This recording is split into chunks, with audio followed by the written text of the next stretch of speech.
ডাকসু হচ্ছে একটা শিক্ষার্থীদের অধিকার। এতদিন দলীয় প্রভাবের জন্য ঢাকা বিশ্ববিদ্যালয়ের যে ভংসুর অবস্থা ছিল, এই ভংসুর অবস্থা দূর করার একটা উত্তম উপায় ছিল এই ডাকসু। এর মাধ্যমে ইলেক্টেড প্রতিনিধি বের হবে যে ঢাকা বিশ্ববিদ্যালয়ে যত বাজে বাজে সিচুয়েশন, খাবারের ইস্যু, যে কোনো আর কি, যে কোনো একটা শিক্ষার্থীর মৌলিক অধিকার নিশ্চিত করতে এটা। কিন্তু এটা যদি বাস্তবায়ন না হয়, দিন শেষে আবার কোনো দলীয় এজেন্ডা বাস্তবায়ন হবে, তাদের পারপাসে সব কিছু কাজ করবে। স্টুডেন্টরা সবসময় বঞ্চিত ছিল, বঞ্চিত থাকবে। এই ডাকসু যে আজকে অফ করছে, এই কার ডিসিশনে কীভাবে অফ করছে, এককভাবে তো কোনো ডিসিশন নিতে পারবে না। এটা আমরা মানি না।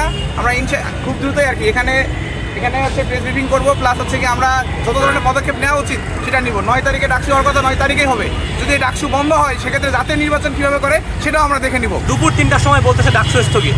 আজকে হচ্ছে কয় তারিখ? আজকে 1 তারিখ। আজকে 1 তারিখ। 9 তারিখে ডাকসু হওয়ার কথা ছিল, এখন বলতেছে ডাকসু স্থগিত। আমরা এর আগে 1 মাসেরও বেশি সময় ধরে প্ল্যানিং করেছি, প্যানেল গুছাইছি, নিজেদেরকে গুছাইছি যে কীভাবে করে ইলেকশনটা নামানো যায়। টাকা ইনভেস্ট করছি, আমাদের কোনো এজেন্সি নাই, আমাদের কোনো দলীয় রাজনৈতিক ছাত্র সংগঠন নাই, মাদার পার্টি নাই যে আমাদেরকে টাকা দিছে ভাই তুমি ইলেকশন কর। নিজেরা টিউশনের টাকা দিয়ে আমরা ইলেকশনে নামছিলাম এবং সেই ইলেকশনটা এখন স্থগিত হচ্ছে।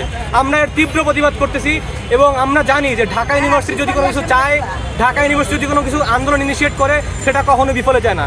এই ঢাকা ইউনিভার্সিটির শিক্ষার্থীরা সমস্ত আন্দোলন সংগ্রামে একদম অগ্রনায়ক ছিল। আমি বিশ্বাস করি ঢাকা ইউনিভার্সিটির সমস্ত শিক্ষার্থীরা রাস্তায় নেমে আসবে, তারা শাহবাগ ব্লকেট দিবে, তারা টিএসসিতে আসবে, তারা রাজু ভাস্কর্যতে আসবে এবং এই নির্বাচন হবেই।